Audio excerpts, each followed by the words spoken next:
Hi guys, welcome. This is episode 1 of this podcast. I was going to say lovely podcast, but I can't really tell if it's going to be lovely or not. These are my thoughts about hair, being a hairstylist, being behind the chair, and seeing clients day in and day out.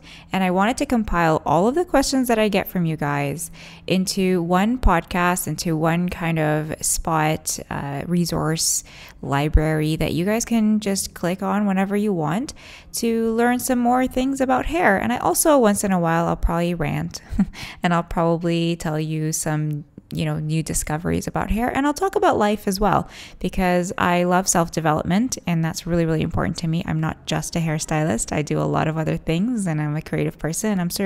I'm sure you are as well. So today's first episode, we're going to start off by talking about thinning hair and what I know about thinning hair. So stay tuned.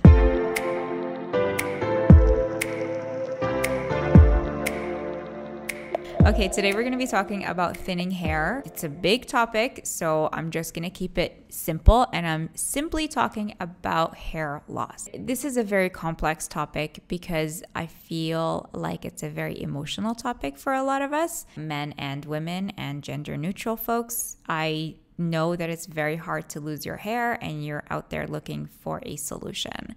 I'm going to start off by saying that hair loss is largely genetic and hereditary. It sucks when we hear this because we are looking for the magic pill that's going to bring back our hair. If there is genetic predisposition to losing your hair, then that's what's going to happen. You're going to lose your hair. I don't know where to start with this, to be honest. I want to say that there is something you can do about it. Most of the time there isn't. But having said that, I have had clients who have had hair loss due to stress, but they had a very strong genetic predisposition to very strong hair, very strong, thick hair.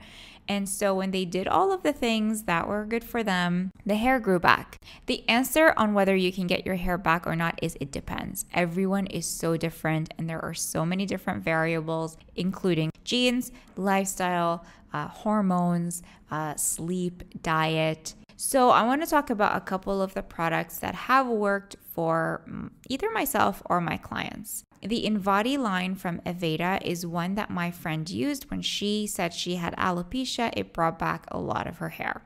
So this is one person. This is not a scientific study, but this is one person who used the line religiously and found that it worked beautifully for her. So that's really, really great. Another one is Nioxin. Nioxin is a one that you can get, I believe at like Sally's. Like if you're in Canada, you can get it at Winners or Marshalls, and you can get the whole system. You can get the shampoo and the conditioner and the serum or the treatment.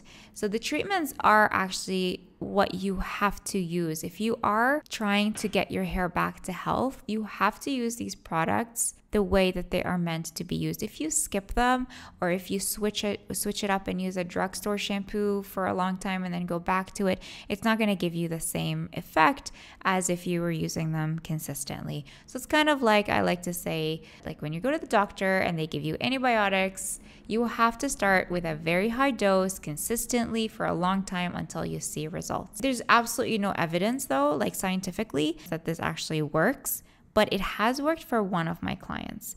One of my clients used it religiously for an entire year. He came back with a new head of hair. So Nioxin is a clarifying shampoo and it also has like mint or something in it. It's very tingly. Even the conditioner is very tingly. You put it on your scalp for like a couple of minutes and you let it sit and it tingles. And I think what it does is it literally just exfoliates your scalp. It allows the hair to kind of wake up. If there's already hair follicles sitting underneath the skin, and they're not closed, there is a possibility that your hair can grow back. And that's why I don't want to completely rule off the shampoos and the conditioners, even though there's no scientific evidence that shows these actually work. So the last one that I used was, personally, I use the Kevin Murphy plumping line, so plumping shampoo and conditioner. This one also works for a lot of people, also comes with a treatment. I found personally, did my hair grow back? I don't know. It made my hair super full and super thick.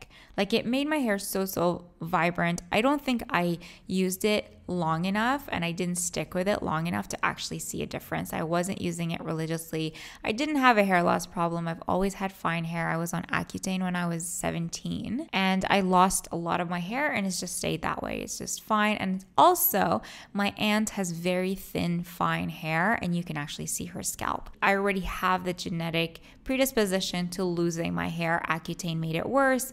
These products can help, but I don't know if they're the miracle product. So another thing I want to talk about is obviously supplements. We all love supplements. We wish there is a magic pill. I want to talk about biotin because biotin is the one that everybody likes to say is the miracle supplement for hair growth.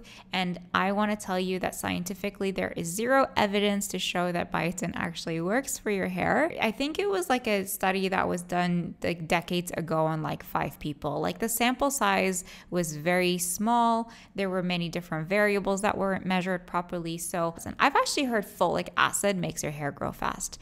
And I find that a lot of women before they have babies, they'll go on folic acid and their hair will grow super fast. So that's one. If you want to grow your hair fast, I think folic acid works really well. I also think that if your hair is not growing very well, it could be a lack of vitamin absorption. You could be low in iron. So women, we menstruate once a month and we lose blood. That's just biology. So you have to use iron. You have to take iron.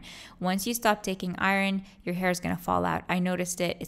It's immediate. As soon as my iron's low, my hair will start falling out. No matter how long or short my hair is, it will fall out. So make sure your iron levels are good. Make sure your B vitamins are good. Vitamin D is very important. I think vitamin K as well. Like there's a new vitamin that comes out every once in a while that's like, oh, this is the miracle vitamin for your hair. But definitely some B vitamin. Zinc is very important for hair as well. So there's a lot of vitamins that you have to take. I love to do a protein shake and I throw a ton of leafy green vegetables in there, whether it's kale or spinach. I love spinach. You can throw in some peanut butter so you can get some healthy fats and protein. Protein's very good for your hair too, guys. Even if you don't work out, your body is made up of protein. I have to do some more research about this, but I am sure from all of the research that I have done that your tissues are protein based. You know, you have amino acids. Your skin, hair, and nails are made up of a lot of protein. So if you're lacking in essential proteins and vitamins, I don't know the details of this, like the macronutrients and the micronutrients, I don't know the difference, but I do know that protein is good for you. So eat your eggs, eat your meat if you are a meat eater, and eat some Greek yogurt and get your protein bars in there. If you're snacking on things that don't have protein, change it up. Get a protein bar in there. You'll see a difference, even in your energy levels and in how satiated you feel. What else did I want to talk about? So those are the 3 products that I really, really like. There's Aveda, Kevin Murphy, and Nioxin that I know have worked. I also got a couple of products from Viviscal. I don't know if it grew back my hair, but it does make your hair super, super full and it feels so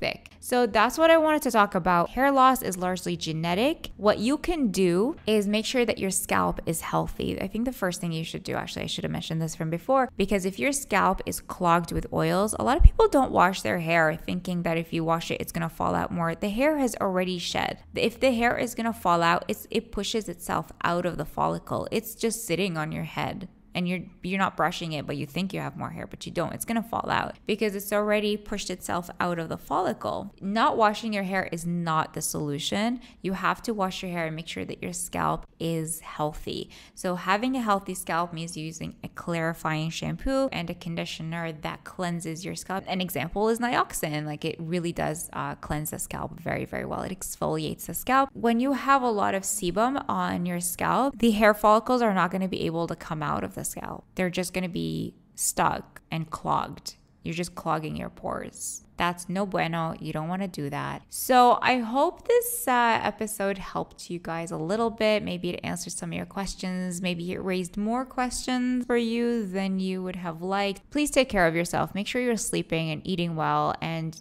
pump your body with a lot of nutrients. Maybe that's all you need. Maybe you're just low in nutrients. I hope I helped. Send me some questions. You can always find me on Instagram at Lina's Makeup and Hair. See you soon. Bye.